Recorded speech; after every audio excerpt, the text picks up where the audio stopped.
Good evening. Welcome to Edu Skills OET Made Easy. Our mission is to make you fall in love with OET. Let's start with today's session, Part C discussion, Extract 1.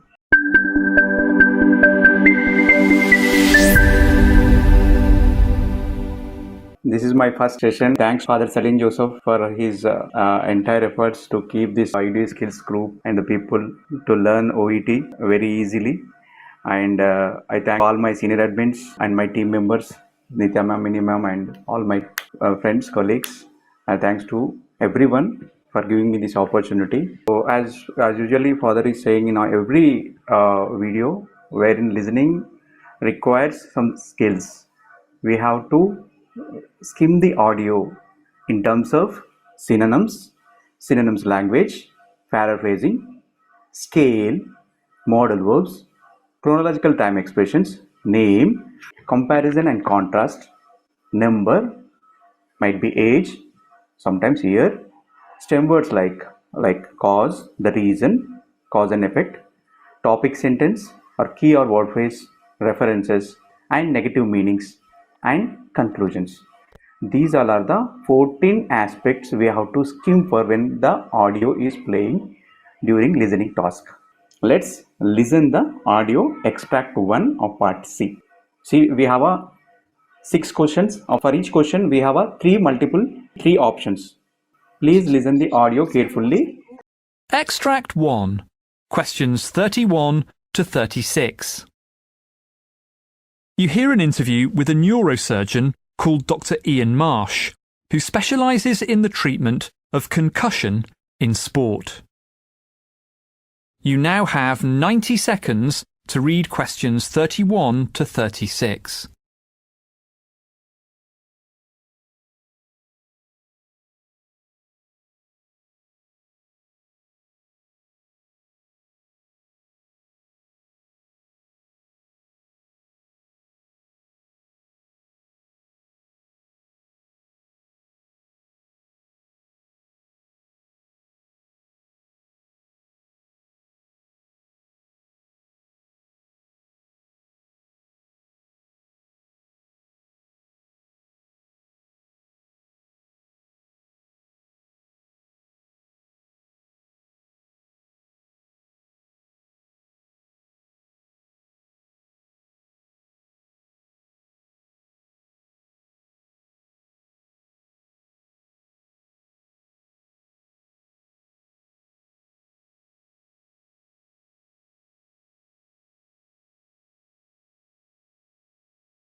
My guest today is Dr. Ian Marsh, a specialist in the treatment of concussion in sport and a co-author on a new set of guidelines. So, Dr. Marsh, what's the aim of these new guidelines? Well, the aim was really to provide a resource, not for the top-level professional sports people, but for parents, teachers and coaches of young people playing sport. Mm-hmm. The guidelines basically offer some expert information from a GP, an emergency physician, and myself as a neurosurgeon about what the condition is, also how to identify the symptoms and how to manage it. If any of your listeners have ever had a concussion doing sports, you'll know how frightening it can be. It's confusing and painful and difficult sometimes for teachers, parents or whoever to work out if someone with concussion is okay. I mean, we hope to remedy that. Mm-hmm. And how do we know when someone is suffering from concussion?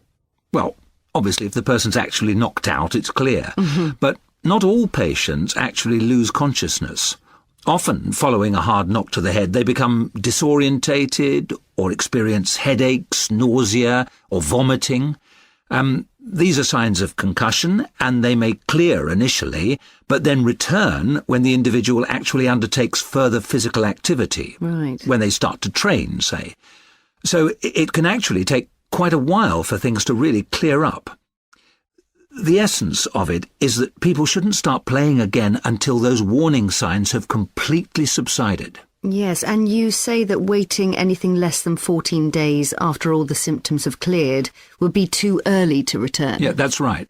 If they go back too early, they risk a second concussion, and as we know from professional athletes, they may have to give up their sport if they have too many concussions. Right. So it's better, particularly in a young person with a developing brain, to allow all of the symptoms to settle and only then return to play.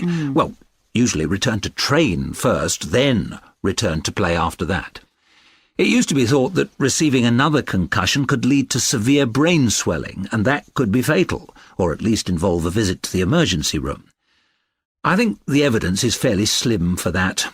What we do know, though, is that the compounding effect of having one concussion followed by another seems to be more severe than just the one. So it's always better to let the brain recover fully before playing again. Right, so who's at the highest risk of sports concussion? Well, actually a concussion can happen whenever anyone receives a blow to the head. Usually it's a sort of twisting blow, not a straight-on blow. But obviously, people playing sports like rugby, where there's bodily contact, stand more chance of being at the receiving end of such a blow. But having said that, it's just as likely to affect kids kicking a ball around a park as it is to affect top professional players in big matches. Do you think that youth sports need specialist concussion doctors on hand, like the professionals do? There's always a risk, and we know that it happens from time to time. But I mean, most games, even the most dangerous ones, are without incident at all. I think people who are involved in running youth sports, whether they be referees, coaches or parents, can be made aware of how to manage concussion, the signs that they need to look out for, and maybe the warnings of something more serious so that they can take the appropriate actions. But I think always having a doctor on the sidelines where young people are playing is just an overreaction. Right. In the USA, college football is big business. They're trialling helmet sensors and impact sensors. Do you think that's something we need everywhere? Well, I don't think it'll come to that. I think there are two scenarios here. The first is one where a concussion's a one-off event following a significant blow to the head. Right. The second's quite different and involves chronic traumatic encephalopathy. This comes about particularly in American football, where players use their helmets and heads almost like weapons. That type of repeated impact seems to add up over the player's career. That's something we've heard being discussed, mostly in the USA. Naturally, there's interest generally in protecting players, particularly in the professional levels of sport, but I see that as a different matter to the management of concussion itself. The father also usually says in the videos, synonyms and synonyms language is very important when it comes to the especially part C, paraphrasing as well. These three aspects plays a major role in identifying the answer of part C extracts in each extract. Now coming to the method, QAT for the reading, whereas for listening, QAL, questions, answer and listen the voice. So our topic is today is for the extract one is concussion. So they might people you might be already heard about this concussion.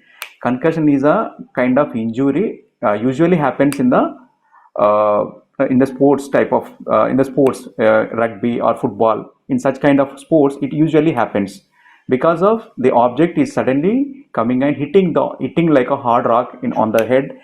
The concussion will appear. It is having the effect on the head, like it will stretch and bruise the nerves and blood vessels in your brain. So this is the condition. Now the extract one is saying about the concussion discussion is a dialogue, not a monologue, it's a dialogue. Okay, so we'll see with the first question. Dr. Marsh says that one aim of the new guideline on concussion is, so you know that we have to highlight the hedging words, the one aim of the new guidelines. See, we have a guidelines for everything. The same way, certainly, we do have some new guidelines for a situation or for condition like concussion. So, option A says it is to educate young sports people in how to avoid getting it. Option B says to correct some common misunderstandings about it. Option C says to provide a range of specialist advice about it. Please listen the audio carefully. My guest today is Dr. Ian Marsh, a specialist in the treatment of concussion in sport and a co-author on a new set of guidelines. So, Dr. Marsh, what's the aim of these new guidelines? Well, the aim was really to provide a resource, not for the top-level professional sports people, but for parents, teachers and coaches of young people playing sport. The guidelines basically offer some expert information from a GP, an emergency physician, and myself as a neurosurgeon about what the condition is, also how to identify the symptoms and how to manage it. If any of your listeners have ever had a concussion doing sports, you'll know how frightening it can be. It's confusing and painful and difficult sometimes for teachers, parents or whoever to work out if someone with concussion is okay. I mean, we hope to remedy that. So now we'll see with the script what is the answer. We'll guess with the script. Okay. So it's a dialogue. The female is asking, my guest today is Dr. Ian Marsh, a specialist in treatment of concussion in sport and a co-author on a new set of guidelines. So Dr. Marsh, what is the aim of those new guidelines? So her question is, first question, in the 31 question, you see the question, Dr. Marsh says that one aim of new guidelines and concussion is. In her words, it is clearly asking, what is the aim of the new guidelines? Then the Dr. Ian Marsh is answering, well, the aim was really to provide a resource, not for the top level of professional sports people, but for parents, teachers, and coaches of young people playing sport.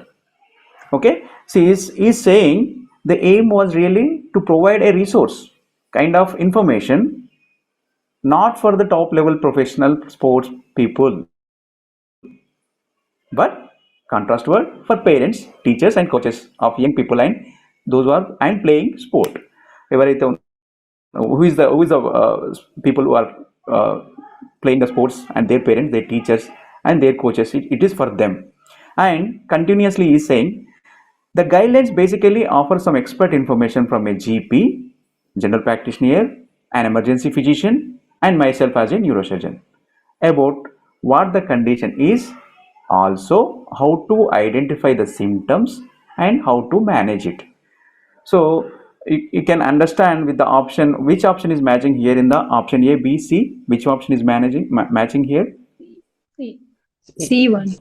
So it clearly can able to identify with the guidelines basically offer some expert information. So going further in the text, if any of your listeners have ever had a concussion doing sports, you will know how frightening it can be. It's confusing and painful and difficult sometimes for teachers, parents, or whoever to work out if someone with concussion is okay. I mean, we hope to remedy that. So this is what he is saying, Dr. Ian Marsh. So we can easily guess what is the right answer is option C. Next, C. Option A is saying to educate young sports people in how to avoid getting it. That in the script he is not mentioned about the how to avoid it getting this kind of concussions. And option B also says to correct some common misunderstandings about it. So neither these two statements are wrong because the text, the script, or the listening, when you are listening that voice, Dr. Ian Marsh is not spokes about those two kinds. So we have to be very careful about these two words, advice versus advice. Advice is a verb, an action or meaning to offer recommendations or give information, while advice is a noun, a thing referring to the actual opinion or counsel being offered. So this is very confusing with the answer options when we are choosing advice or advice. Sometimes these both can be given in option A and option C also. We have to be very particular about these two options, two words.